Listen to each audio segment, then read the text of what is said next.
பாடல்கிற ஒரு அடியை நம்ம பாடி அப்படியே கருத்து வார்த்தை நேரம் அல்லேலூயா. லேட்டாக தான் ஆரம்பிக்குது, இருந்தாலும் நம்ம குறித்த நேரத்தை சீக்கிரமாக நம்ம முடிப்போம்.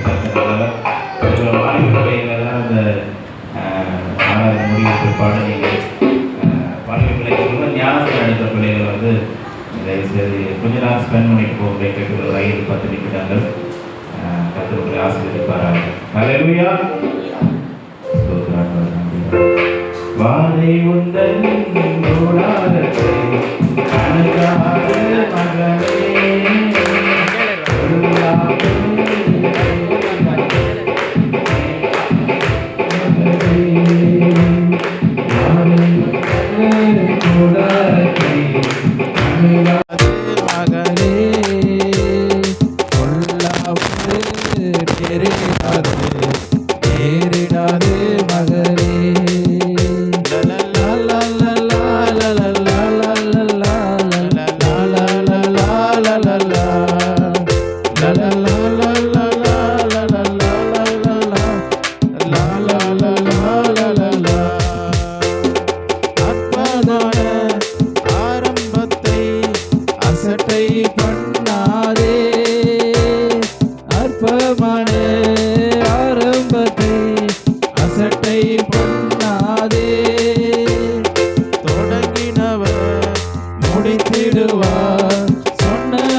நல்லவர். ஒரு வசனத்தை வாசித்து 2வது அதிகாரம் 18வது வசனம். எபிரேயர் 2வது அதிகாரம் 18வது வசனம். ஆதலால் அவர்தாமே சோதிக்கப்பட்டு பாடுபட்டதினாலே அவர் சோதிக்கப்படுகிறவர்களுக்கு உதவி செய்ய வல்லவராக இருக்கிறார். ஆமே. எல்லாரும் சேர்ந்து ஒரு முறை இந்த வசனத்தை வாசிக்கலாங்களா? ஆதலால் அவர்தாமே சோதிக்கப்பட்டு பாடுபட்டதினாலே அவர் சோதிக்கப்படுகிறவர்களுக்கு உதவி செய்ய வல்லவராய் இருக்கிறார். அல்லேலூயா. நம்முடைய ஆண்டவருக்கு நல்லா தெரியும் நம்முடைய கஷ்டங்கள் என்ன, நம்முடைய போராட்டங்கள் என்ன, நம் கடந்து செல்கிற பாடுகள் என்ன, இது எல்லாமே நம்முடைய ஆண்டவருக்கு நல்லா தெரியும். சில நேரங்களில் கிறிஸ்தவங்க என்ன நினைக்கிறாங்கன்னா, ஆண்டவர் வந்து பரலோகத்தில் இருக்கிறாரு, அவர் கடவுள், என் வாழ்க்கையில் நான் அனுபவிக்கிற துன்பங்கள், நான் படுகிற கஷ்டங்கள் பாடுகள் எப்படி தெரியும்? அது எனக்கு தானே தெரியும். நிறைய பேர் சொல்லுவாங்க, என்ன சொல்லுவாங்கன்னா, எனக்கு வர்ற கஷ்டம் மாத்திரம் வேறு யாருக்கும் வரக்கூடாது. எனக்கு வர்ற கஷ்டம் வேறு யாருக்கும் வராது. எனக்கு வர்றது வந்து நான் படுற அந்த கஷ்டத்தை மற்றவங்க பட்டாங்கன்னா அவங்களால தாங்கவே முடியாது அப்படின்வாங்க. ஏன்னா அவங்களுடைய போராட்டம், அவங்களுடைய நெருக்கம், அவங்களுடைய வலி வேதனை, அதனால் அவங்க இப்படி சொல்கிறாங்க. ஆனால் ஆண்டவர் சொல்கிறாரு, நம்முடைய கஷ்டம் என்னென்னு அவருக்கு நல்லா தெரியும், நம்முடைய போராட்டங்கள் என்னென்னு நல்லா தெரியும். மனதளவிலையும் சரி, நம்முடைய ஃபிசிக்கலாகவும் சரி, நம்ம எப்படிப்பட்ட பாதையில் கடந்து செல்கிறோன்னு சொல்லி நல்லாவே அவருக்கு தெரியும். ஹல்லேலூயா. அதனால தான் அவர் இந்த பூமிக்கு மனுஷனாக வந்தார். ஹல்லேலூயா. பிள்ளைகள் மாம்சத்தையும் இரத்தத்தையும் உடையவர்களானபடினால அவர் என்ன பண்ணுறாரு, நான் ஆவியாக இல்லை, இங்கே போய் பூமிக்கு போய் மாம்சத்தையும் இரத்தத்தையும் உடையவராய் அவர்கள் மத்தியில் வாசம் பண்ணி அவர்கள் படுகிற எல்லா பாடுகளையும் நான் பட்டு அவர்களுக்காக என்னுடைய இரத்தத்தையும் சிந்தி அவருடைய கண்ணீரை துடைப்பேன், அவருடைய பாவத்தை கழுவி நீக்கி சுத்திகரிப்பேன்னு சொல்லி இந்த பூமிக்கு வந்தார். ஹல்லேலூயா. நம்முடைய சோதனைகள் என்னன்றது நல்லா தெரியும். சின்ன பசங்களோட சோதனை அவருக்கு தெரியுமா தெரியாதா? நல்லா தெரியும். வாலிப பிள்ளைகளுக்கு உண்டாகக்கூடிய சோதனைகள் என்னன்றது அவருக்கு தெரியுமா தெரியாதா?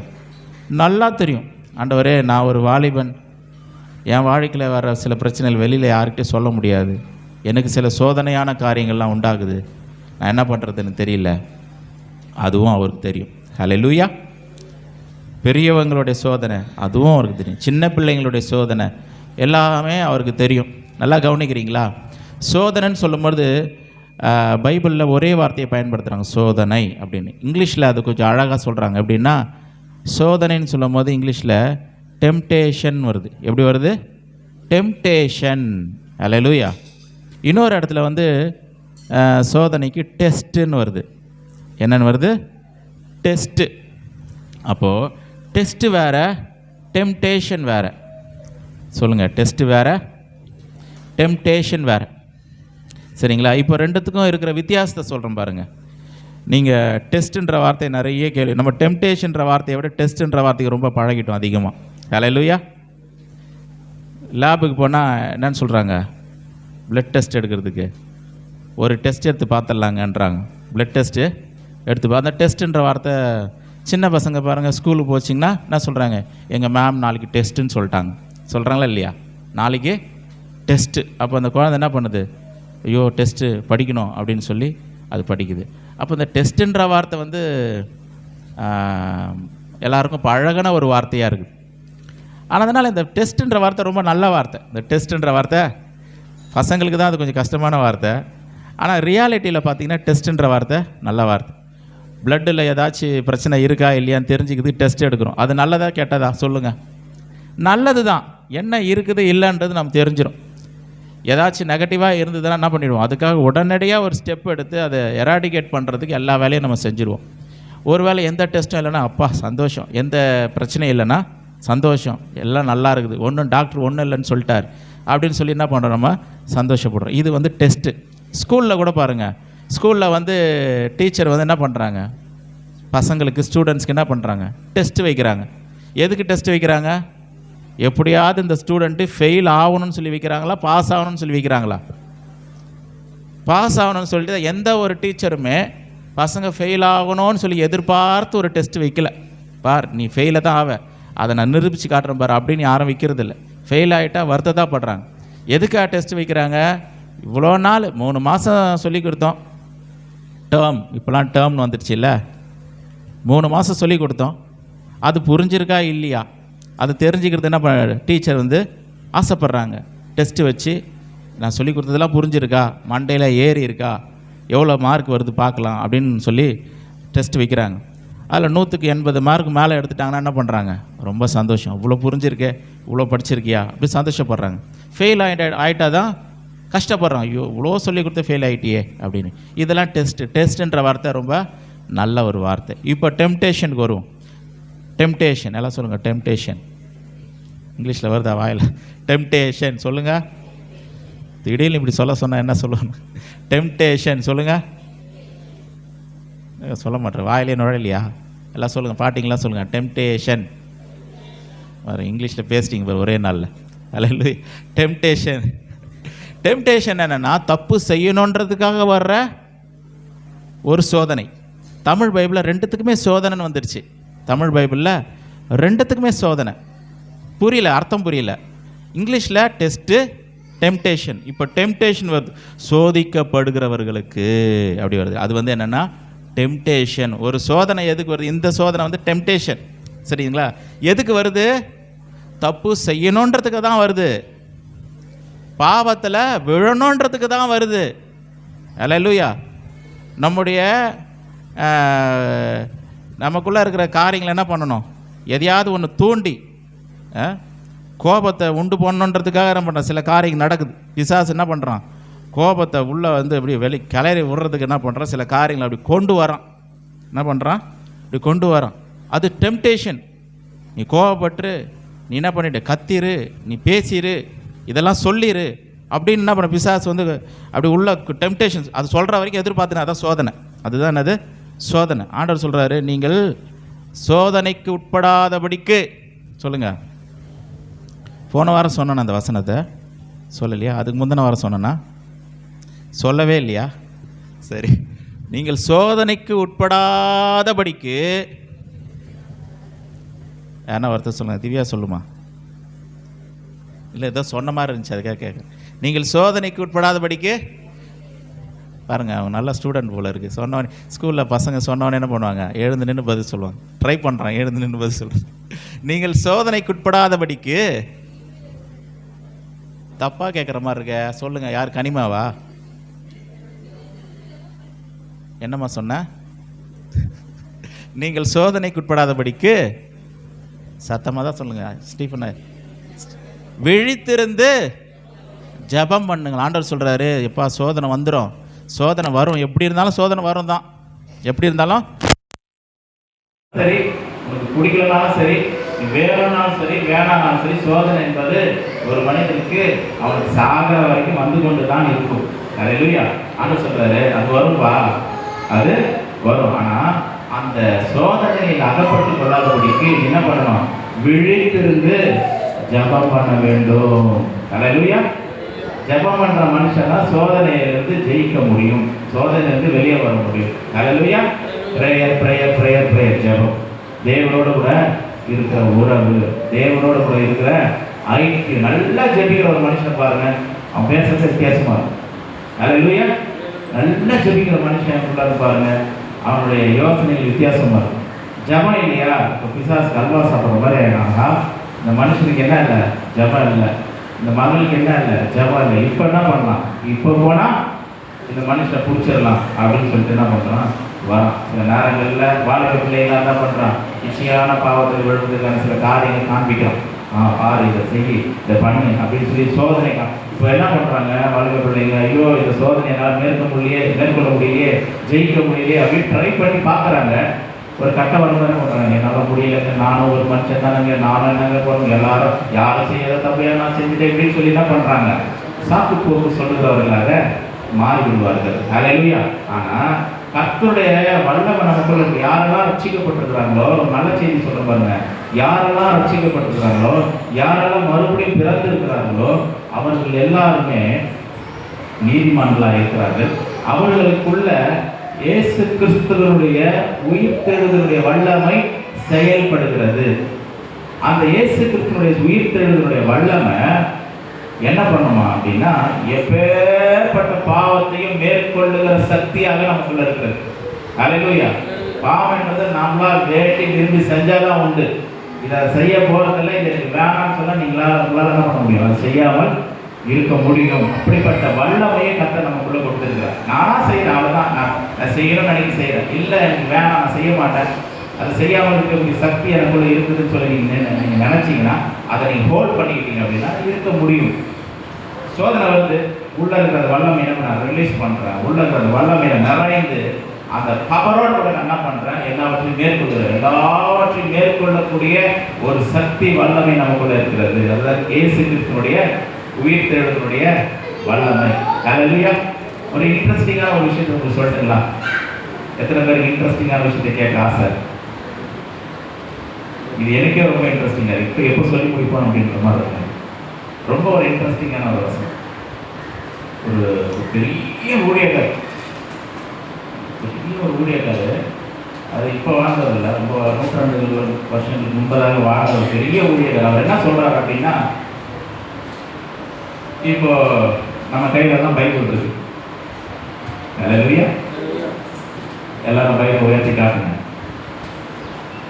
பின்னாடி ஒரு தம்பி வந்து பைபிள் இல்லைன்னு சொன்னார் போன வாரமே. தம்பி பைபிள் இல்லை தானே? மோகன் தாஸ் பைபிள் இல்லை தானே? கொடுக்கும் சரியா? ஓகே. எல்லாரையும் பைபிள் இருக்கா? உங்கள் கைகளில் இருக்கிற அந்த பைபிளை உயர்த்தி பிடிக்கும்படி மிகவும் தாழ்மையுடன் அன்புடன் கேட்டுக்கொள்கிறேன். Okay okay right. Put your hands down. Okay. So அவர் என்ன சொல்கிறாருன்னா, இந்த முழு வேதாந்தம் இப்போ நம்மக்கிட்ட இருக்குது. நம்ம ஆதியாகமத்திலிருந்து வெளிப்படுத்தின விசேஷம் வரைக்கும் படிக்கிறோம். ஒருவேளை இந்த பைபிளில் ஒரு பாதி தான் உங்களுக்கு கொடுக்கப்படும், மீதி பாதி பைபிள் கொடுக்கப்படாது அப்படின்னு சொன்னாங்கன்னா ஒரு ஆப்ஷன் கொடுக்குறாரு. பாருங்கள், கிறிஸ்தவர்களாகி உங்களுக்கு நான் சொல்கிறேன், முழு வேதாந்தமும் இனி கிடையாது. முழு வேதாந்தமும் இனிமேல் உங்களுக்கு கிடையாது. பாதி பைபிள் தான் உங்களுக்கு கிடைக்கும். நீங்கள் சொல்லுங்கள், பழைய ஏற்பாடு வேணுமா புதிய ஏற்பாடு வேணும் அப்படின்னு கேட்டால் என்ன வந்து நம்ம சூஸ் பண்ணிக்கலாம் அப்படின்னா, புதிய ஏற்பாட்டுக்கு போயிடலாம். எது சூஸ் பண்ணலாம்? புதிய ஏற்பாடு. இப்போ பழைய ஏற்பாடுலாம் போயிடுச்சு, புதிய ஏற்பாடு தான் இருக்குது. இதெல்லாம் ரொம்ப இன்ட்ரெஸ்டிங்கான விஷயம். நிறைய பிரசங்க நீங்கள் கேட்டீங்க, நீங்கள் கேட்காத பிரசங்கங்கள்லாம் இல்லை. ஆனால் இதை கொஞ்சம் கவனிங்க சரிங்களா? அப்போது புதிய ஏற்பாடுகள் நான் வந்து பழைய ஏற்பாடு தான் புதிய ஏற்பாடே நாங்கள் தேர்ந்தெடுத்துக்கிறோம் அப்படின்னு சொல்லி இப்போ நம்ம கையில் என்ன வந்துச்சு? புதிய ஏற்பாடு வந்துச்சு. இப்போ சொல்கிறாங்க, என்ன சொல்கிறாங்க? சரி, இன்னும் கொஞ்சம் ஃபில்டர் பண்ண போகிறோம், இன்னும் கொஞ்சம் ஃபில்டர் பண்ண போகிறோம். என்னன்னா, இதில் புதிய ஏற்பாடு 2 பகுதியாக இருக்குது. 3 கூட சொல்லலாம்னு வச்சுங்க சரிங்களா? சுவிசேஷ புத்தகங்கள், நிருபங்கள், கடைசியாக ஒரு தீர்க்க தரிசன புத்தகம். சரியா? இதில் எதை சூஸ் பண்ண போகிறீங்க? சுவிசேஷ புத்தகமா, நிருபங்களா, இல்லை கடைசியாக இருக்கிற தீர்க்க தரிசன புத்தகம்? நீங்கள் சொல்லுங்கள், எதை சூஸ் பண்ண போகிறீங்க? சொல்லுங்கள். தீர்க்க தரிசனமா? அது எல்லாம் நம்ம எல்லாம் போனதுக்கு நடந்து போகிற காரியம் நிறைய இருக்கிறதில்ல. சொல்லுங்கள். அது நிருபங்கள். எதை சூஸ் பண்ணலாம்? நிருபங்கள். இப்போ சொல்கிறாங்க, இல்லைங்க நிருபங்களே போதுங்க, அதையே நம்ம வச்சுக்கிறோம் அப்படின்னு சொல்லிட்டு இப்போ நிருபங்கள் வந்துட்டாங்க. நிருபங்கள் எங்கேருந்து ஆரம்பிக்குது? ரோமர் 1 Corinthians 2 Corinthians அதெல்லாம் வருது, கலாத்தியர் அதெல்லாம் வருது, எபிரேயர் அதெல்லாம் வருது. இப்போ ஒரு கேள்வி, சரி இன்னும் கொஞ்சம் ஃபில்டர் பண்ண போகிறோம், இன்னும் கொஞ்சம் ஃபில்டர் பண்ண போகிறோம். இந்த நிருபத்தில் எந்த நிருபம் வேணும்? 1 Corinthians வேணுமா, 2 Corinthians வேணுமா, எபேசியர் வேணுமா, எபிரேயர் வேணுமா? என்ன நிருபம் வேணும்? நீங்கள் சொல்லுங்கள், என்ன நிருபம் வேணும் உங்களுக்கு? இவ்வளோதான், இதுக்கப்புறம் வேறு எதுவும் கிடையாது. ஒரே ஒரு நிருபம் தான் உங்கள்கிட்ட இருக்குது, அதையே படிச்சுக்க வேண்டியது தான் நீங்கள். அப்படின்னா நீங்கள் என்ன சூஸ் பண்ணுவீங்க? எபேசியர்னு ஒரு சத்தம் கேட்குது, எபிரேயர், அப்புறம் சொல்லுங்கள், நீங்கள் சொல்லுங்கள், நீங்கள் சொல்லுங்கள். அவர் என்ன சொன்னாருன்னு நான் அப்படி சொல்கிறேன். சொல்ல மாட்டீங்களா? சரி, அவர் என்ன சொல்கிறேன். அவர் என்ன சொன்னார்னா, எனக்கு வந்து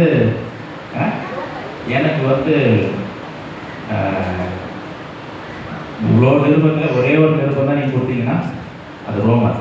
அல்லேலூயா, ரோமர். சரி, இப்போ ஒரு கேள்வி. ரோமர்னா முழு ரோமர்லாம் படிக்க விட மாட்டோம். முழு ரோமர் 16 அதிகாரம் இருக்குது. ரோமர் எத்தனை அதிகாரம் இருக்குது? 16 அதிகாரம் இருக்குது. இந்த ரோமர் ஒரு புத்தகத்திலேயே எல்லாமே இருக்குது.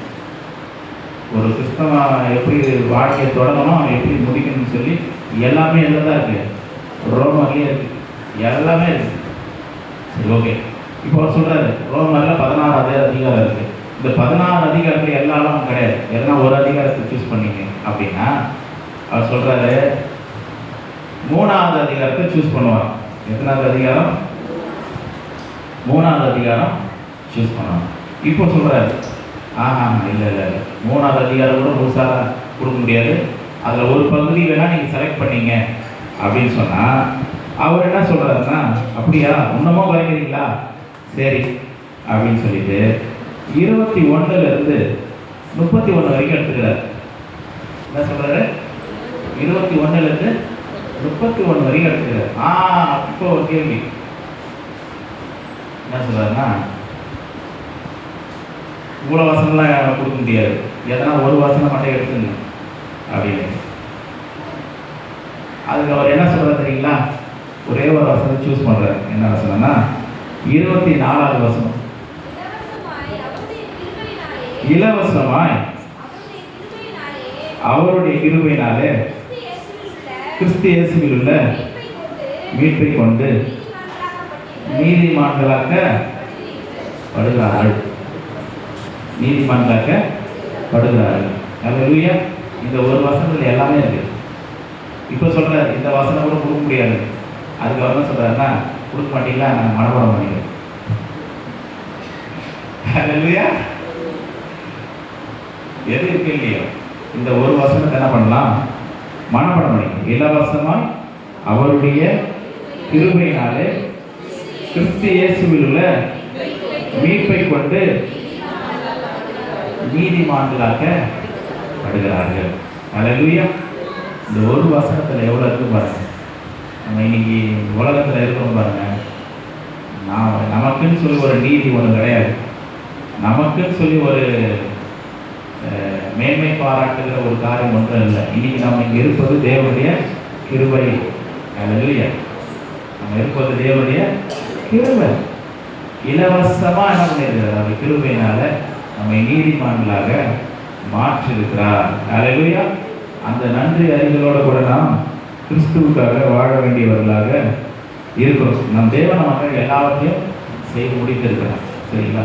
அப்போது இந்த உலகத்தில் நம்ம வாழ்க்கையில் நம்ம சோதிக்கப்படுகிற யாவருக்கும் அவர் உதவி செய்ய வல்லவராக இருக்கிறார். காரணம் என்னன்னா, எல்லா விதமான சோதனைகள் மத்தியில், போராட்டங்கள் மத்தியில் அவர் வாழ்ந்திருக்கிறார். அப்படின்னால யாராக இருந்தாலும் சரி நமக்கு உதவி செய்வதற்கு அவர் வல்லவராக இருக்கிறார். அல்லேலூயா. உதவி செய்ய வல்லவராக இருக்கிறார். நம்முடைய பலவீனங்கள் என்னன்னு தெரியும், நம்முடைய போராட்டங்கள் என்னன்றது அவருக்கு தெரியும், நம்முடைய நெருக்கங்கள் என்னன்றது அவருக்கு நல்லா தெரியும். ஆண்டவரே எனக்கு நீங்கள் உதவி செய்யுங்க. அதுக்கு ரொம்ப ஆதாரமாக இருக்கக்கூடியது என்னென்னா, ஒரு கிறிஸ்தவன் ஜெபிக்க வேண்டும். என்ன பண்ணணும்? ஜெபிக்கணும். தேவ சமூகத்தில் 1 மணி நேரம் காத்திருந்து ஜெபிக்கக்கூடியவனாக மாற வேண்டும். நிறைய பேரோட வாழ்க்கையில் தனி ஜெபம் கிடையாது. நிறைய பேரோட வாழ்க்கையில் இண்டிவிஜுவல் ப்ரேயர், பர்சனல் ப்ரேயர் கிடையாது. இந்த நாளிலிருந்து அதுக்கு நம்ம ஒப்பு கொடுக்கணும். ஜெபம் பண்ணுறதுக்கு என்ன பண்ணணும்? ஒப்பு கொடுக்கணும். அதே போல் வேத வசனத்தின்படி ஜெபிப்பதற்கு நம்ம கற்றுக்கொள்ளணும். என் மனசில் இருக்கிறதெல்லாம் அப்படி கொட்டி தீர்க்கிறது கிடையாது. என் மனசில் இருக்கலாம் சொல்லலாம், தப்பு இல்லை. ஒரு விதத்தில் நம்ம ஆண்டவரே என் போராட்டத்தில் இருக்கிற கஷ்டத்தை கண்ணீரை கர்த்தர்கிட்ட சொல்லலாம், தப்பு கிடையாது. அதே நேரத்தில் கர்த்தர் எனக்காக என்ன செய்திருக்கிறார், அவர் எனக்காக என்ன வாக்குத்தத்தங்களை கொடுத்திருக்கிறார், அவர் என்னோட வாழ்க்கை என்ன செய்ய விரும்புகிறார் என்பதை அதை பிடித்து கொண்டு அதை உரிமை பாராட்டி நீங்கள் சொல்லியிருக்கிறீங்க ஆண்டவரே, இதை நான் விசுவாசிக்கிறேன் என்று சொல்லி அறிக்கை செய்து ஜெபிக்கும் போது அந்த வாழ்க்கையில் அற்புதங்கள் உண்டாகிறது. அல்லேலூயா. விசுவாசத்தினால, தன் விசுவாசத்தினாலே நீதிமான் பிழைப்பான் என்று எழுதப்பட்டது. உங்களுடைய விசுவாசம் உங்களை ரட்சிக்கும். அல்லேலூயா. எல்லாரும் சொல்லுங்க, என் விசுவாசம் என்னை ரட்சிக்கும். பக்கத்தில் இருக்கிறவருடைய விசுவாசம் அவரை ரட்சிக்கும். அல்லேலூயா. உங்கள் விசுவாசம் உங்களை ரட்சிக்கும். வசனத்தை எடுத்து, வார்த்தை எடுத்து நீங்க ஒரு வார்த்தையோட அர்த்தத்தை நீங்க சொல்ல பாருங்க. இது வரைக்கும் நீங்க அதை கேட்டுனீங்களா தெரியல. என்னன்னா, தேவனை மகிமைப்படுத்துங்கள், தேவனை மகிமைப்படுத்துங்கள், தேவனை மகிமைப்படுத்துங்கள் எல்லாம் சொல்றாங்க. எப்படி நம்ம தேவனை மகிமைப்படுத்த முடியும் அப்படின்னா, என்ன நினைக்கிறாங்க? ஆண்டவரே நீ பெரியவர், நல்லவர், வல்லவர் அப்படின்னு சொல்றாங்க. பாட்டுகள்லாம் பாடுறாங்க, உண்மை மையப்படுத்துகிறோம், உண்மை மையப்படுத்துகிறோம் அப்படின்னு சொல்றாங்க. அதெல்லாம் இருக்குது தான், இல்லைன்னு சொல்றேன். இன்னொரு விதத்தில் உண்மையா அவரை மகிமைப்படுத்துறதுன்னா என்ன அப்படின்னா, அவர் செஞ்சதை பெருசா பார்க்கணும். அல்லேலூயா. அவர் நமக்காக செய்ததை அதுதான் வந்து ஆம்பிளிஃபை பண்ணி பார்க்கறது.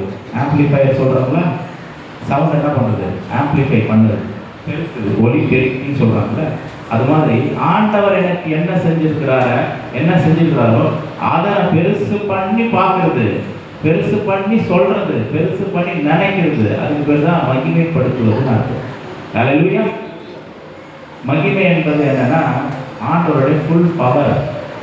மகிமை என்பது அவர் க்ளோரின்னு சொல்கிறோம் இங்கிலீஷில். அது அவருடைய ஃபுல் பவர், அவருடைய மேஜஸ்டி, அவருடைய வெயிட், அதுதான் அது அவருடைய மகிமை. அப்போ தேவன் எனக்கு அந்த கல்வாரி சிலுவையில் எனக்கு என்ன செஞ்சிருக்கிறார் அதை நான் பெருசாக பார்க்கும்போது அதுதான் உண்மையாக தேவனை மகிமைப்படுத்துது. ஹல்லேலூயா. சில பேர் அதை ரொம்ப லைட்டாக எடுத்துக்குவாங்க. பிசாசு வந்து அப்படி வந்து நிறைய பேருடைய கண்களை குருடாக்கி வச்சிருக்காங்க. நிறைய பேருடைய கண்களை குருடாக்கி வச்சிருக்காங்க. இன்னைக்கு நிறைய பேருடைய கண்கள் திறக்கப்பட வேண்டும். ஹல்லேலூயா. ஆவிக்குரிய தரிசனங்கள் நமக்கு உண்டாக வேண்டும். கடந்த வெள்ளிக்கிழமை ஜெபத்தில் வந்து ஜெபலாம் முடிஞ்சதுக்கப்புறம் நம்ம சகோதரி வந்து தேன்மொழி அவங்க வந்து சொன்னாங்க ஒரு சின்ன ஒரு சாட்சி. அம்மா இந்த மாதிரி ஜெபம் பண்ணும்போது ஆண்டோட வல்லம் எனக்கு தொட்டுது, எனக்கு ஒரு பெரிய ஒரு ஒளி பிரகாசமாக எனக்கு தெரிஞ்சது. சொன்னியா இல்லையா மணி? சொன்னீங்கண்ணே. ஹல்லேலூயா. எனக்கு ரொம்ப சந்தோஷம். என்னென்னா ஆவிக்குரிய கண்கள் திறக்கப்படுகிறது. நம்முடைய ஆவிக்குரிய கண்கள் திறக்கப்படும். ஹல்லேலூயா. அது சந்தோஷமா இல்லைங்களா? சந்தோஷமா இல்லையா? ஓகே. அப்போ கேட்கணும் ஆண்டவர்கிட்ட. நம்ம சில நேரங்களில் நிறைய பேர் என்ன பண்ணுறாங்கன்னா, சில கனவு காட்சிகள் வரும்போது அதிலே திருப்தி ஆகிடுறாங்க. எனக்கு ஒரு கனவு வந்துச்சு, இப்படி நடந்துச்சு, அது நடந்துச்சு. கனவு வர்றது தப்பு கிடையாது. ஆனால் அதை விட ஜெபிக்கும்போது ஜெப நேரத்தில் தேவ தரிசனங்கள் நமக்கு உண்டாகும்படி தேவனுக்கு கேட்கணும். அதை ஜெபிக்கிறேன், எனக்கு வெளிப்பாடுகள் கொடுங்க, எனக்கு தரிசனங்கள் கொடுங்க, என்னோட ஆவிக்குரிய கண்களை நீங்கள் திறந்து சொல்லி ஆண்டவர்கிட்ட கேட்கணும். ஒரு விஷயத்த சொல்லிட்டீங்களா? நம்மளாம் அதிகமாக யோசிக்காத ஒரு விஷயத்த சொல்கிறோம் பாருங்க. அப்போஸ்தலருடைய வாழ்க்கையை பார்த்தீங்கன்னா எங்கேயுமே அவங்க கனவு கண்டாங்கன்னு இருக்காது. ஹல்லேலூயா. அப்போஸ்தலருடைய வாழ்க்கையில் எங்கேயுமே இந்த சொப்பனம் கூட எல்லாம் எங்கே முடிஞ்சிச்சுன்னா யோசேப்பு மரியா அது அதோட முடிஞ்சு போச்சு. ஏன் அப்படின்னா அவங்களுக்குள்ள அந்த வல்லமை, அந்த அனாயிண்டிங், அந்த ஒரு பவர் அவங்க தூங்குற வரைக்கும் வெயிட் பண்ண அவசியம் இல்லை. அவங்க ஜெப நேரத்தில் வெளிப்பாடுகள் வருது. இன்னைக்கு ஆண்டவர்கிட்ட கேட்கணும், ஆண்டவரே எனக்கு ஆவிக்குரிய வரங்களை கொடுங்க, எனக்கு என்னுடைய ஆவிக்குரிய கண்கள் திறக்கப்படட்டும், என்னுடைய செவிகள் உங்களுடைய வார்த்தைகளை கேட்கட்டும். ஆண்டவரே ஆண்டவர்கிட்ட கேட்கணும், எனக்கு வெளிப்பாடுகளை கொடுங்க, வரங்களை கொடுங்க, வல்லமையை கொடுங்க. ஹல்லேலூயா. இந்த நாளில் கூட கர்த்தர் அந்த வார்த்தையை கொடுத்தார். அதனால தான் பிரசங்கம் பண்ணுறேன். நானாக யோசித்து பைபிளை எடுத்து கடற்கரை இதை பேசலாமா, அதை பேசலாமா, இதை பேசலாமா, அதை பேசலாமா கிடையாது. என்ன வார்த்தையை கொடுத்தாரோ அதை தான் நான் பேசுகிறேன். நான் ரொம்ப வருஷத்துக்கு முன்னாடி ஒரு நல்ல ஒரு தீர்மானம் பண்ணேன். அப்போவே நான் ஊழியர் செய்ய ஆரம்பிச்சிட்டேன். பசங்கள்லாம் ஒன்று ரெண்டு பசங்கள்லாம் அங்கங்கே பண்ணிக்கிட்டு இருக்கிறேன். அப்போவே நான் ஒரு முடிவு, ஒரு நல்ல தீர்மானம் நான் நினைக்கிறேன். என்னென்னா எக்காரணத்தை கொண்டோம் மைக்கை பிடிச்சி என்ன பண்ணக்கூடாது, நான் மாம்சமாக பேசக்கூடாது, என் இருந்தது மாம்சமாக எந்த வார்த்தைகளும் வரக்கூடாது. கர்த்தர் எனக்கு என்ன சொல்கிறாரோ அது மாத்திரம்தான் சொல்லணும். ஹல்லேலூயா. அதுதான். அப்போது ஒரு ஊழியர் சொன்ன சாட்சி எனக்கு ஞாபகம் வருது. அவர் என்ன சொன்னார்னா, இவர் போயிட்டு பிரசங்கம் பண்ணும்போது பயங்கரமாக பிரசங்கம் பண்ணுவார். விரியல் பாம்பு குட்டிகளே, நீங்கள் எப்படி நீங்கள் இதுக்கு தப்பித்துக் கொள்வீர்கள், அப்படி இப்படிலாம் பயங்கரமாக பேசுவாரா. நீங்கள் அப்படி பாவம் செய்கிறீங்க, இது பண்ணுறீங்க, அப்படி பண்ணுறீங்க, உங்களுக்கு எப்படி வரும் அப்படி வரும், பயங்கரமாக பிரசங்கம் பண்ணுவார். இதுதான் அவருடைய இது எல்லாம் ஏசாயிலிருந்து எரேமியாவிலிருந்து எசேக்கியேலிருந்து பசங்கள்லாம் எடுத்து பயங்கரமாக பேசுவாராம். ஜனங்களாம் அழுது, ஐயோ நான் பாவி தப்பு பண்ணிட்டேன், இது பண்ணிட்டேன், அழுது அப்படியே கதறி அழுவாங்க. இவருக்குலாம் என்ன தோணுமா, நீ நல்ல ஒரு பிரசங்கத்தை நம்ம பண்ணிட்டோம், இன்னைக்கு நல்ல ஒரு பிரசங்கம், ஜனங்களுக்குள்ள பெரிய மாற்றம் உண்டாயிருக்கும் போல இருக்கு அப்படின்ட்டு. ஒரு வருஷம் கழிச்சு அதே சபைக்கு போவார். போனால் ஜனங்களுடைய நிலம் அதோட ரொம்ப மோசமாயிடும், அதோட ரொம்ப மோசமாயிடுது. அப்போது ஆண்டவர்கிட்ட கேட்டால் ஆண்டவரே இப்படி ஆகிடுச்சு, ஜனங்க இருக்கிறது ரொம்ப மோசமாக தான் போகிறாங்க, ஆவிக்குரிய வாழ்க்கையில் ஒன்றும் வளர்ந்த மாதிரியும் தெரியலையே, முதிர்ச்சி அடைஞ்ச மாதிரி தெரியலையே, மேலே வந்த மாதிரியும் தெரியல, இருக்கிற நான் எவ்வளோ பவர்ஃபுல்லாக பேசினேன், எவ்வளோ கடிந்து கொண்டு பேசினேன், எல்லா காரியங்களும் சொன்னேன், ஆனால் இருக்கிறதுக்கு மோசமாக தானே போகுது அப்படின்போது திடீர்னு அவருடைய ஆவிக்குரிய கண்கள் திறக்கப்பட்டு, திடீர்னு ஆவிக்குரிய கண்கள் திறக்கப்பட்டு ஒரு தரிசனத்தை பார்க்குறாரு. அந்த தரிசனத்தில் எப்படின்னா ஒரு மாடு என்ன பண்ண, 2 மாடு வந்து அதுக்கு மேலே ஒரு நுகத்தை வச்சு சுமக்க முடியாத பாரத்தை இழுத்துட்டு போகுது. சுமக்க முடியாத பாரம். அதனால வந்து என்ன பண்ண முடியல, இழுக்கவே முடியல, கஷ்டப்படலாம். அந்த மாட்டு வண்டி ஓட்டுறது என்ன பண்ணுறா, முடியாத நேரத்தில் அந்த சாட்டை எடுத்து அடின்னு அடிக்கிறான். அந்த அடி வேலை தாங்க முடியாது, கொஞ்சம் எக்ஸ்ட்ரா கொஞ்சம் இழுக்கலாம். இதை பார்த்த உடனே ஓன்னு அழுது உடஞ்சி, என்னாண்ட வரை இப்படிலாம் காமிக்கிறீங்களே அப்படிங்கும்போது ஆள் சொன்னாரா, அப்பா என் ஜனங்க பாரமான சிலுவை சுமக்கிறாங்கப்பா, அவங்களால சுமக்க முடியாத அந்த பாரத்தை சுமக்கிறாங்க, அவங்களால அந்த போராட்டத்தை சமாளிக்க முடியலப்பா, அந்த பாரத்தை தாங்க முடியல. இந்த ஊழியக்காரங்க என்ன பண்ணுறாங்க அப்படின்னா சாட்டை எடுத்து அடிக்கடின்னு அடிக்கிறாங்க, அது அவங்களால என்ன பண்ண முடியல, தாங்க முடியல. என் ஜனங்கள் ஆறுதலை தேடி என்னை வருகிறார்கள், யார் ஆற்றுவார்கள் தேற்றுவார்கள் சொல்லி வராங்க, ஆனால் என்ன பண்ணுறது இல்லை, ஊழியர்கள் அதை போட்டு அடிக்கடின்னு அடிக்கிறாங்க அப்படின்னு சொல்லும்போது அவர் உள்ளமே கேட்கல. அந்த அன்னைக்கு முடிவு பண்ண தீர்மானம் அழுது குழம்பு, ஆண்டவரே நான் அந்த மாதிரி பண்ண மாட்டேன், ஜனங்களை ஆற்றுவேன் தேற்றுவேன், அவங்களுக்கு உதவி செய்வேன், என்னால் முடிஞ்ச காரியங்களை அவங்களுக்கு செய்வேன்னு சொல்லி எனக்கு தீர்மானம் பண்ணாங்க. ஜனங்கள் போராட்டத்தில் பலவிதமான போராட்டங்கள் சோதனைகள் மத்தியில் பாருங்கள், தப்பு பண்ணுறாங்கலாம் வேண்டி விரும்பி எல்லாரும் பண்ணுறது. ஒரு பாவம் செஞ்சதுக்கப்புறம் அவங்களுக்குள்ள வர குற்ற உணர்வு யாருக்குமே சொல்ல முடியுதுங்களா? ஒரு தப்பு பண்ணிட்டோம், பிசாசு ஒரு சோதனையில் தள்ளிட்டான், அதனால் உண்டாகக்கூடிய அந்த பாரம், அந்த நெருக்கம், அந்த குற்ற உணர்வு நம்மளால் என்ன பண்ண முடியல, தாங்க முடியல, சகிக்க முடியல. ஆண்டவரே எனக்கு எதுக்கு இந்த வாழ்க்கை, நான் ஏன் வாழணும், நான் ஏன் இப்படி இருக்கணும், எல்லாரும் நல்லா இருக்கிறாங்களே, இந்த மாதிரி வாழ்க்கை எனக்கு மட்டும் ஆண்டவர் கிடைச்சது அப்படின்னு தவிக்கிறாங்க, புலம்புறாங்க. என் ஜனங்களை ஆற்றுங்கள், என் ஜனங்களை தேற்றுங்கள் என்றார் ஆண்டவர். ஹல்லேலூயா. சோதிக்கப்படுறவர்களுக்கு உதவி செய்கிறவர் வல்லமை உள்ளவராக இருக்கிறார். இந்த நாட்களில் நமக்கு ஆவிக்குரிய தரிசனங்கள் உண்டாகும், அந்த ஆவிக்குரிய கண்கள் திறக்கும். ஆண்டவர் ஒரு முறை சொன்னார், சீஷர்களை பார்த்து சொன்னார், போங்க வியாதியஸ்தர்கள் மேலே கையை வைங்க, பிசாசுகளை துரத்துங்கள், எல்லாம் மனமும் சொல்லி அனுப்பி விடுறாரு. இவங்க சீஷர்கள்லாம் போகிறாங்க, போய் என்ன பண்ணுறாங்க, பிசாசுகளை துரத்துக்கிறாங்க. அப்புறம் என்ன பண்ணுறாங்க, வியாதியஸ்தர்கள் மேலே கைகளை வைக்கிறாங்க. அற்புதம் நடந்ததா இல்லைங்களா? அற்புதம் நடந்தது, எல்லாம் நடந்தது. ஒரே பரவசம், ஒரே சந்தோஷம். ஹல்லேலூயா. எனக்கெல்லாம் நான் சொல்லணும்னா, எனக்குள்ள ஒரு அபிஷேகம் இருக்குதுன்னு சொல்லி எந்த பெருசாக வேற யாரும் சொன்ன மாதிரி எனக்கு தெரியும். எனக்குள்ள ஒரு அபிஷேகம் இருக்குதுன்னு சொல்லி நான் எப்படி தெரிஞ்சுக்கிட்டேன் அப்படின்னா, ஒரு முறை ஒரு வீட்டுக்கு நான் போகிறேன். நான் இப்போ ஒரு 15-16 வயசு இருக்குன்னு நினைக்கிறேன். எங்கள் அம்மாவோட அவங்க சொந்த ஊர் போகிறேன். நான் எங்கே போனாலும் பைபிள் எடுத்துப்பேன் கையில். பைபிள் வச்சுக்கிட்டு அவங்கள்ட்ட மிங்கில் ஆக மாட்டேன். நான் எல்லாம் அவங்களாம் பேசுவாங்க, எல்லாம் பண்ணுவாங்க. நான் மட்டும் தனியாக உட்காந்து பைபிள் வச்சு ரெட் கலரில் இருக்குன்ற சைடில் அந்த பைபிள் நிறைய வச்சு அதை வச்சு கொஞ்சம் கொஞ்சமாக படிச்சுக்கிட்டே இருக்கும். திடீர்னு என்ன பண்ணாங்க, இப்போ அவங்க சித்திக்கு உடம்பு சரியில்லையா, நீ தான் ஜபெல்லாம் பண்ணுவியா, இப்போ வந்து பண்ணியா அப்படின்னாங்க. சரி என்னமோ சொல்கிறாங்களே அப்படின்னு சொல்லிட்டு நான் போகிறேன். வாசல் வந்து அந்த பக்கம் இருக்குது, ஓட வீடு தான், வாசல் அந்த பக்கம் இருக்குது. நான் இப்படி போகிறேன், இப்படி போய் அப்படி வரணும். இங்கேருந்து போகும்போது ஒரு சத்தம் கேட்குது, இவனையா கூப்பிட்டு வந்தீங்க, இவனையா கூப்பிட்டு வந்தீங்க, என்னால் இங்கே இருக்கவே முடியலையே அப்படின்னு. இதுதான் இப்படி எனக்கு அது தெரியாது, இப்படி பேசுறதுலாம் இருக்குது. ஏன்னா இதெல்லாம் வித்தியாசமாக இருக்குது, நம்ம வந்து ஏன் கூப்பிட்டு வரணும்னு சொல்லுது. அப்போ ஒரே ஆச்சரியம், ஐயோ இப்படிலாம் நடக்குது. அப்போது நம்ம ஜெபம் பண்ணால் அப்போ ஏசப்பா நமக்குள்ளே இருக்கிறாரா, நமக்குள்ளே இந்த கிரியை செய்கிறாரா, என்னமோ பண்ணுறாரு. அப்போ நமக்குள்ளே ஒரு அபிஷேகம் இருக்குது, அது கத்தி தான் எனக்கு தெரியும். இன்னொரு முறை அப்படி தான் இன்னொரு ஒருத்தங்க அப்படி தான் பேசுகிறார். எப்படியோ கூப்பிட்டு போயிட்டாங்க, எப்படியோ தெரியாமல் நீங்கள் வந்து மாட்டிக்கினேன், நான் தெரியாமல் வந்து மாட்டிக்கினேன் அது சொல்லுது. அப்போ தான் யோசிக்கிறேன், ஓ ஏசப்பா நமக்குள்ளே ஒரு அபிஷேகம் வச்சுருக்கிறாரு, நமக்கு தான் தெரியல போல, நம்ம தான் இது வரைக்கும் நம்ம பயன்படுத்தாமலே உள்ளே புதைச்சி வச்சுருக்கோம் போல, நமக்குள்ள ஆண்டு திரும்ப கொடுத்துருக்கிறாரு தான் அபிஷேகம் கொடுத்துருக்கிறது, நம்ம பயன்படுத்தாமலே விட்டுட்டுமே. இங்கே இருக்கிற ரட்சிக்கப்பட்ட எல்லாருக்கும் அந்த திரும்ப இருக்கிறது. ரட்சிக்கப்பட்டு மறுபடியும் பிறந்த அனுபவம் கொண்ட எல்லாருக்குள்ளே அந்த வல்லமை இருக்குது.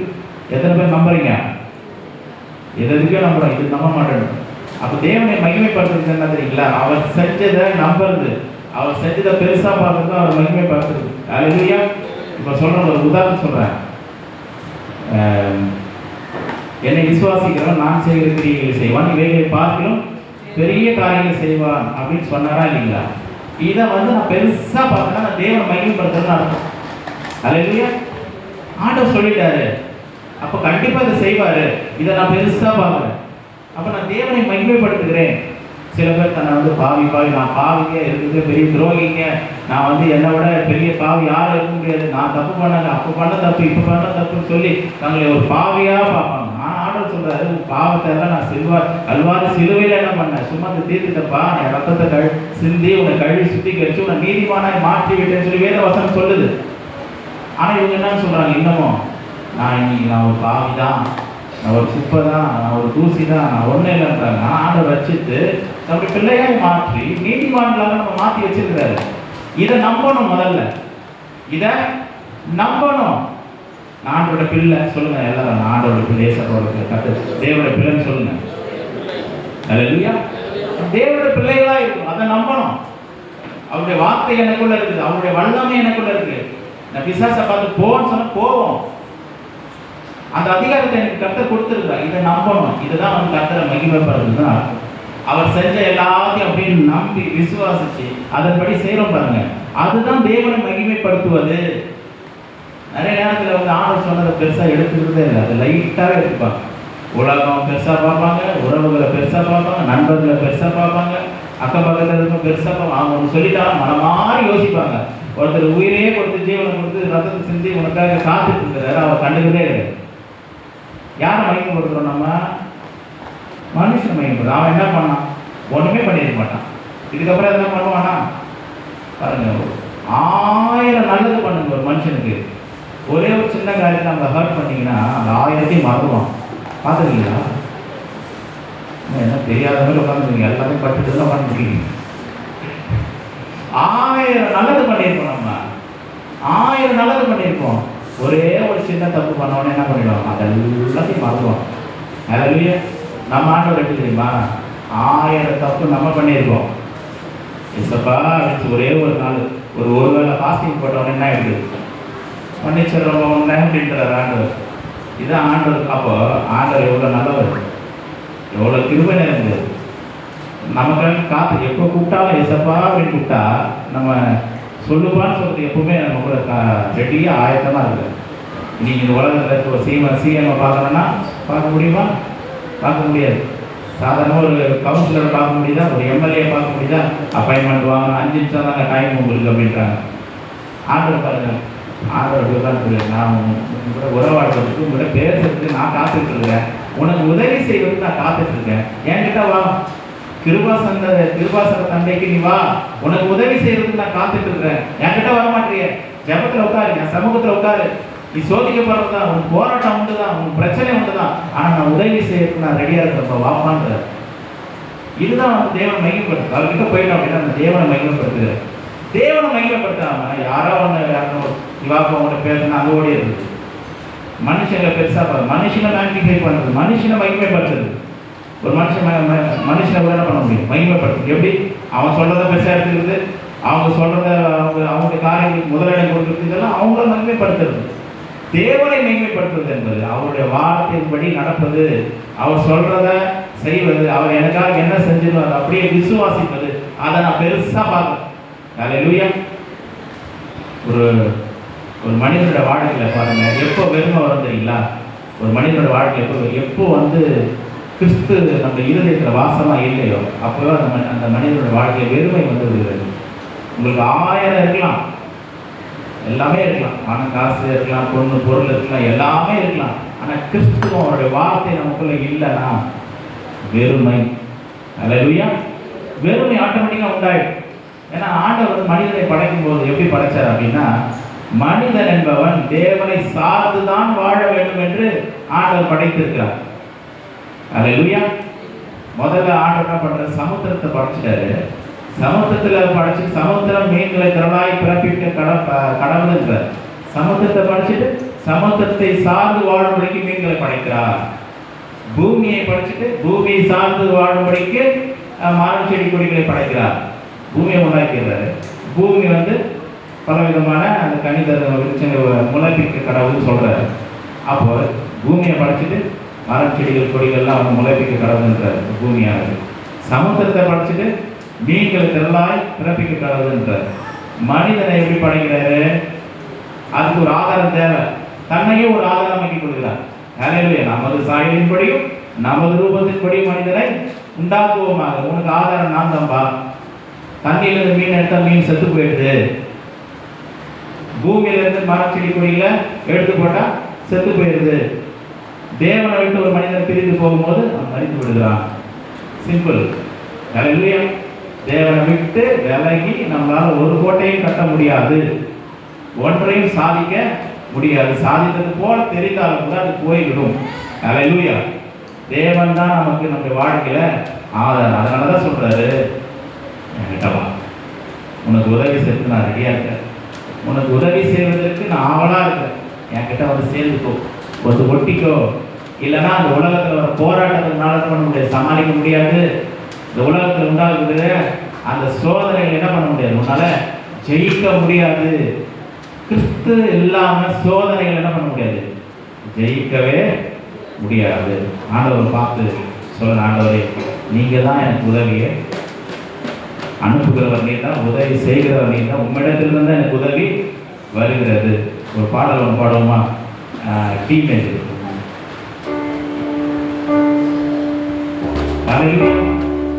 உதவி வரும் கண்மலை நோக்கி பார்க்கின்றேன்,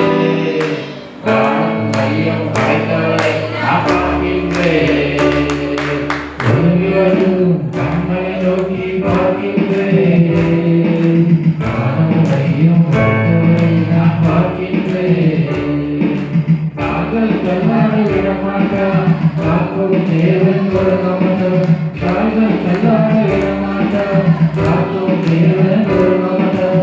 இஸ்ரவேலை காக்கிறவர் என்னால் தூக்கமாட்டார், இஸ்ரவேலை காக்கிறவர் என்னால் தூக்கமாட்டார். உதவி வரும் கண்மலை நோக்கி பார்க்கின்றேன், வானம் மையம் படைத்தவரை நான் பார்க்கின்றேன். கர்த்தர் என்னை காக்கின்றார், எனது நிழலாய் இருக்கின்றார், கர்த்தர் என்னை காக்கின்றார், எனது நிழலாய் இருக்கின்றார். பகலிலும் இரவிலும் பாதுகாக்கின்றார், பகலிலும் இரவிலும் பாதுகாக்கின்றார். உதவி வரும் கண்மலை நோக்கி பார்க்கின்றேன், வானம் மையம் படைத்தவரை நான் பார்க்கின்றேன். உதவி வரும் கண்மலை நோக்கி பார்க்கின்றேன், வானம் மையம் படைத்தவரை நான் பார்க்கின்றேன். ஹல்லேலூயா. அந்த காலத்துலாம் பார்த்தீங்கன்னா எனக்கு ஒத்தாசை ஒரு பருவத்துக்கு நேராக என் கண்களை ஏறெடுக்கிற எந்த சங்கீதம் சொல்லுங்க பார்ப்போம்?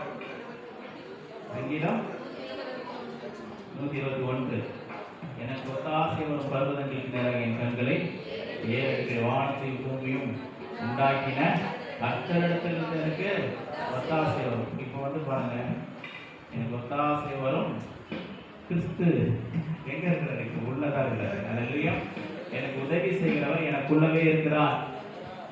எங்கேயும் போக வேண்டியதில்லை. இங்கே இருந்து காலேஜ் பஸ் பிடிச்சி, ட்ரெயினை பிடிச்சி, ஃப்ளைட்டை பிடிச்சி எங்கேயும் போக வேண்டியதில்லை. எனக்கு உதவி செய்கிறவர் எங்க தான் இருக்கிறாரு? எனக்குள்ளதான் இருக்கிறார். என்னை பலப்படுத்துகிற கிறிஸ்துவினாலே எல்லாவற்றையும் செய்ய எனக்கு பலன் உண்டு. என்னை பலப்படுத்துகிறவர், எனக்கு உதவி செய்கிறவர் எனக்குள்ளவே இருக்கிறார். இதுதான் வந்து பெருசா பண்ணணும். கர்த்தரை கிறிஸ்துவ மையப்படுத்துறீங்களா? இந்த வாழ்வு எங்க போனாலும் வந்தாலும் எனக்குள்ளவே இருக்கிறார் ஏசப்பா. பாருங்க, நீங்க ஒரு பர்ஸை வச்சிருப்பீங்க, அதுல ஒரு 3 சவரன் நகை வச்சிருந்தா அந்த பர்ஸை எப்படி வச்சிருப்பீங்க? 3 சவரன் நகை எவ்வளவு வச்சிருப்போம்? 3000 ரூபா. கரெக்டா தெரிஞ்சு எல்லாருக்குமே 3 சவரன் நகை எவ்வளவு ஆச்சு?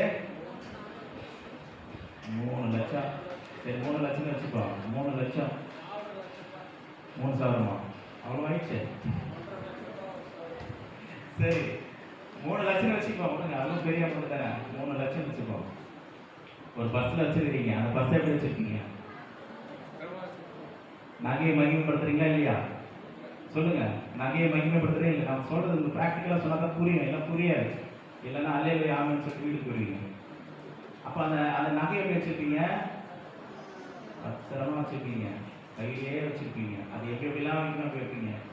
ஒரு பஸ்ஸில் போகிறீங்க, பக்கத்து சீட் வைப்பீங்க. அந்த இது ஐயோ போகும்போது நான் வேற மறக்கிறாங்க, அப்படியே போயிடுவேன். சீட்டு தான் கையோடு அப்படி வச்சு. காரணம் உள்ள இருக்கிற 3 நகை.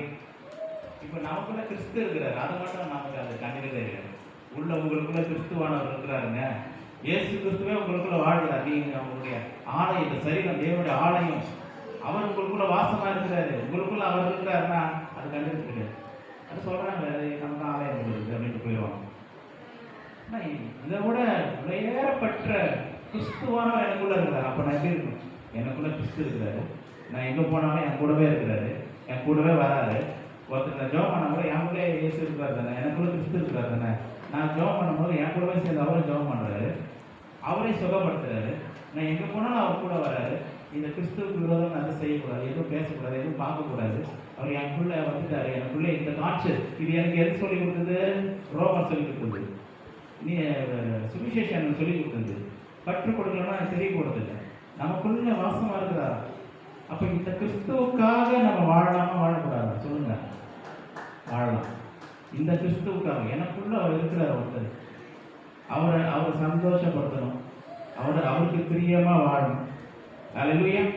ஏற்கனவே உங்களுக்கு ஒரு காரியத்தை சொன்னேன், அது ஞாபகம் இருக்காதுன்னு தெரியல, அதை மீண்டுமா சொல்கிறேன்.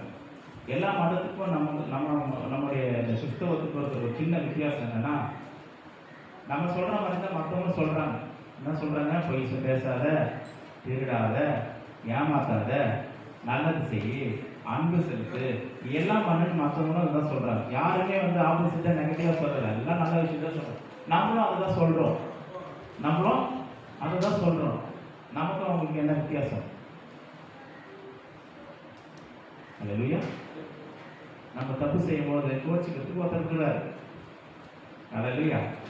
நம்ம தப்பு செய்யும் போது பைபிள் அவங்களே சொல்கிறாங்க, நம்ம தப்பு செய்யும் போது துக்கப்படுறதுக்கு ஒருத்தர் இருக்கிறார். அங்கே யார் இருக்கா? நான் தப்பு பண்ணும்போது அவளை கையை பிடிச்ச தடுத்து நிறுத்தலை. பண்ண உனக்கு என்ன பண்ணுற? உனக்கு சுதந்திரத்தை கொடுத்துருக்கிறார். நீ செய்ய தப்பும் பண்ணலாம், சரியான காரியத்தையும் பண்ணலாம். ஆனால் நீ எதை பண்ண போறப்பா? என் வார்த்தைப்படி நடந்தால் நீ என்னை சந்தோஷப்படுத்துகிற. ஆனால் என்னுடைய வார்த்தைக்கு புறமா நீ நடக்கும்போது என்னை நீ துக்கப்படுத்துகிறாய். நீ ஏன் முடிவு பண்ணிக்கப்பா அப்படிங்கிற.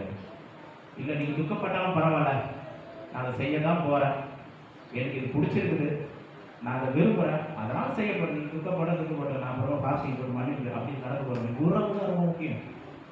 ஐயோ எனக்குள்ளே இருக்கிறார், பொக்கிஷமாக எனக்குள்ளே இருக்கிறார். எனக்குள்ளே ஒருத்தர் வாழ்கிறது. அவரை நான் கஷ்டப்படுத்தக்கூடாது, அவரை நான் துக்கப்படுத்தக்கூடாது. இதுதான் கிறிஸ்தவம். இதுதான் உள்ள இருக்கிற அந்த கிறிஸ்து நம்ம உதவி சேர்த்து ரெடியாக இருக்கிறார்.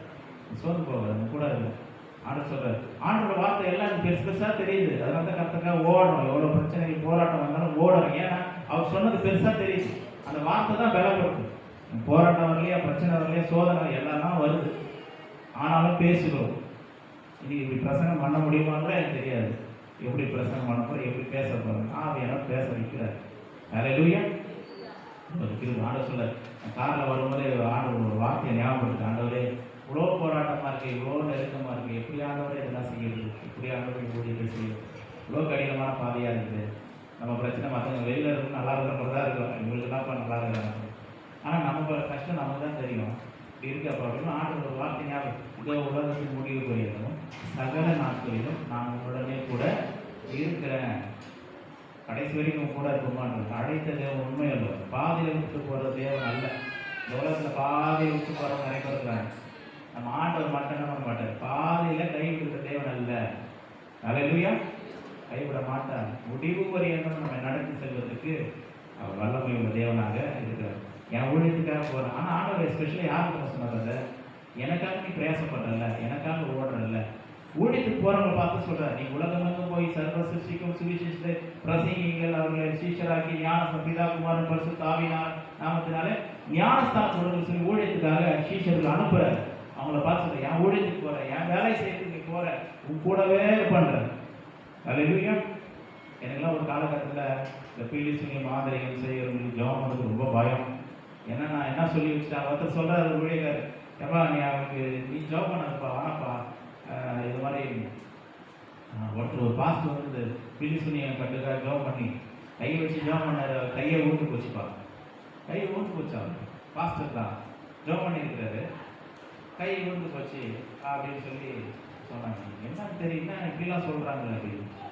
அப்போது சரி, அப்போ நமக்கு அந்த அளவுக்கு வல்லமை இல்லை போல இருக்கு. ஆனால் வார்த்தை சொல்லுது, உனக்குள்ள அந்த வல்லமை இருக்குது. கிறிஸ்துவுக்குள்ள இருக்கிற வல்லமை உங்களுக்கு யாருக்குள்ள இருக்கிறது. அல்லேலூயா.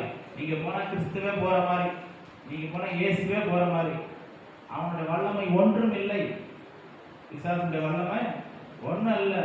உலகத்தில் இருக்கிறவனை காட்டிலும் உங்களுக்குள்ள எனக்குள்ள இருக்கிற இயேசு பெரியவர். அல்லேலூயா. எந்த வல்லமையும் கிறிஸ்துவோட வல்லமை முன்பதாக நிற்க முடியாது. ஆமென். ஒரு அம்மாங்க ஜெபம் பண்ணிட்டு போறேன், எனக்கு மனசு கேட்கல, ஜெபம் கூப்பிடுறாங்க, ஜெபம் பண்ணு. அவர் சொன்னார் பண்ணாதப்போ எதனா பிரச்சனை ஆக போகுதுன்னு அப்படின்னு. நான் எனக்கு மனசு கேட்கல, அது இப்படிலாம் சொல்கிறாங்கல்ல, இவ்வளோ கஷ்டப்படுறாங்க, போய் ஜெபம் பண்ண என்ன நடந்து பார்த்துக்கலாம் சொல்லிட்டு போனால் போகும்போது எழுந்து நிற்குது. நான் வந்து செப்பா அப்படின்னு சொல்லி ஏசு வீரம் எங்கிறது தான் வீரம் வந்ததுன்னு தெரியல. ஏசு வீரம் வந்துடணும் இப்படி பார்த்துட்டு அப்படியே தூக்கி அடிச்சு விழுந்து பாருங்க. அதுக்கப்புறம் தெரிஞ்சு கேட்குது, உங்களுக்கு பின்னாடி யாரு நின்னாங்க, யாருன்னு கேட்குது. உங்களுக்கு பின்னாடி ஒருத்தர் இருந்தாரு, ஏசு தானே. இல்லையா?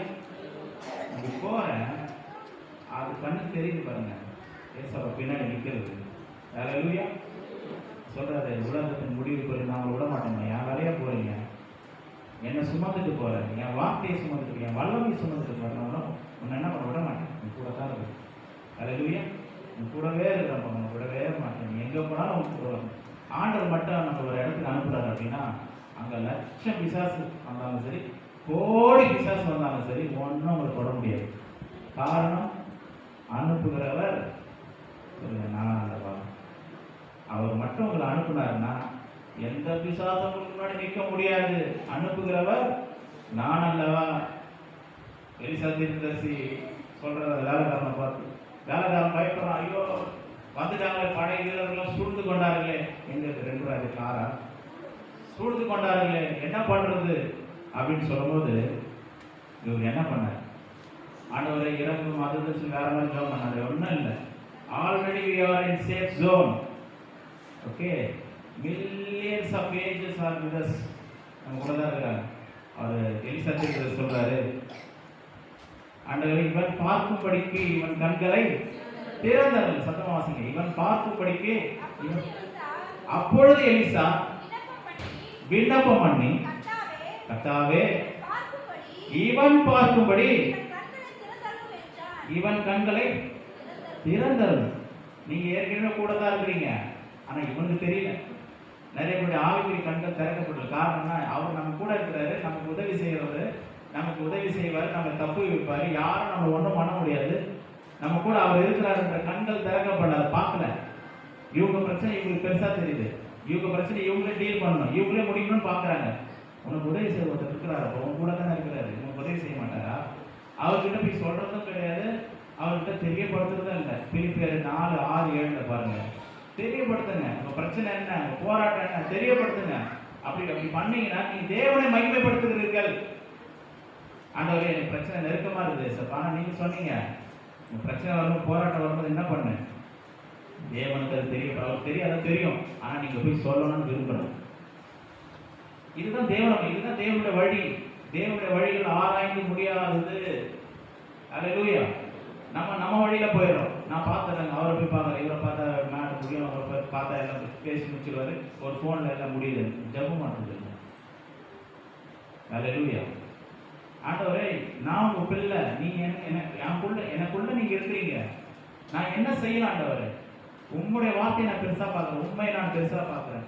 நீர் எனக்காக யாவற்றையும் செய்து முடித்திருக்கிறே, எனக்காக எல்லாரும் செய்து முடிப்பீர். நீங்க சொல்ற மாதிரி நான் கேட்க போகிறேன். அதுதான் தேவை.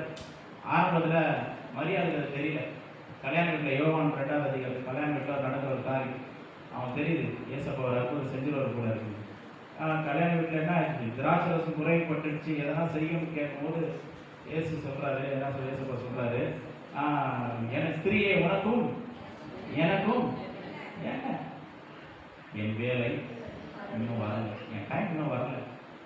அவரோட டைம் வரும்போது சொல்கிறார் அந்த வேலைக்காரன், கச்சடை என்ன பண்ண கண்ணீர் நான் நிரப்பணும் சொன்ன மாத்திரத்தில் நடக்கும். அல்லேலூயா. அவரோட டைம் என்ன பண்ணுவார், காரியங்களை அவர் சொல்லுகிற, அப்புறம் சொல்கிறாங்க, ரெண்டாவது சொல்கிறாங்க, மரியாதை சொல்கிறாங்க, அவர் சொல்லுகிறபடி செய்யுங்கள். அல்லேலூயா. உங்களுக்கும் கர்த்தருடைய வார்த்தை தான், அவர் சொல்லுகிறபடி செய்யுங்கள். பக்கத்தில் இருந்து சொல்லுகிறபடி செய்யணுமா, சொந்தக்காரங்க சொல்கிறபடி செய்யணுமா? அல்லேலூயா. கர்த்தருடைய வார்த்தை வரும்போது ஆண்டோட பேச்சு வித்தியாசமாக மாறிடும். தேவனுடைய வார்த்தை, தேவனுடைய சித்தம் வரும்போது ஈவன் இயேசு கிறிஸ்துவோட வார்த்தை வித்தியாசமாக தான் ஆச்சு.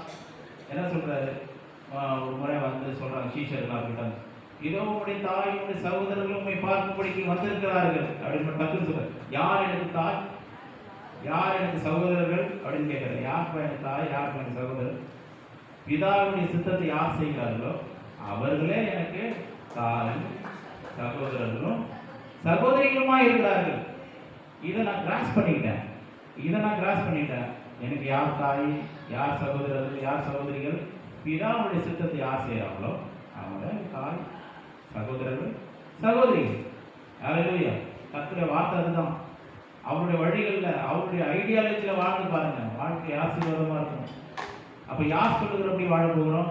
அவருடைய சகோதரராக இருந்தால் அவங்க யாருடைய வார்த்தை சொல்லுவாங்க, தேவனுடைய வார்த்தையை சொல்லுவார்கள், தேவனுடைய சித்தத்தை வெளிப்படுத்துவார்கள். அதன்படி நடக்கும்போது இந்த வாழ்க்கை ஜீவன் உண்டாகும். சகோதரிகளாக இருந்தால் கர்த்தருடைய வார்த்தையின்படி சொல்லுவாங்க, அதன்படி நடக்கும் ஜீவன் உண்டாகும். தாயா இருந்தா கர்த்தருடைய வார்த்தையின்படி சொல்லுவாங்க, இதன்படி செய்யுங்கன்னு சொல்லுவாங்க, அங்க ஜீவன் உண்டாது.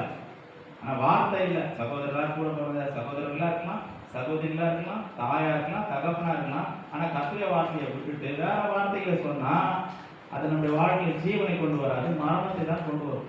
இப்போ நான் தேவனை மகிமைப்படுத்த விரும்புகிறேன். என்ன செய்ய போறேன்? ஆண்டவரே, உம்முடைய வார்த்தையை சொல்லுகிற நபர்கள் எனக்கு தேவை, உம்முடைய வார்த்தைகளை சொல்லக்கூடிய சகோதரர்கள் எனக்கு தேவை, சகோதரிகள் எனக்கு தேவை.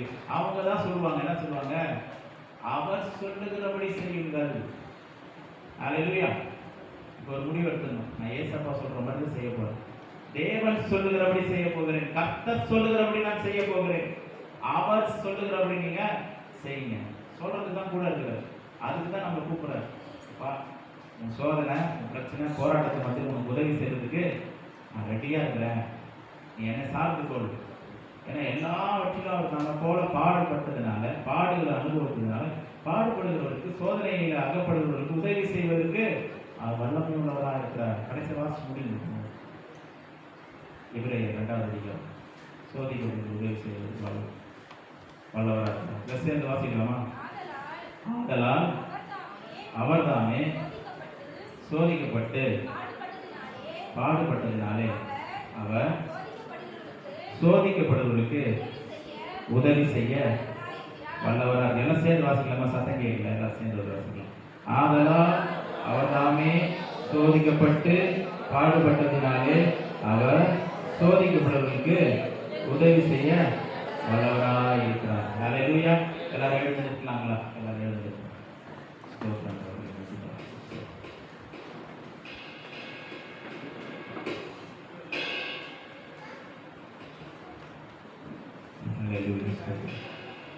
ஸ்தோத்திராண்டவரே, கண்களை ஸ்தோத்திரம்.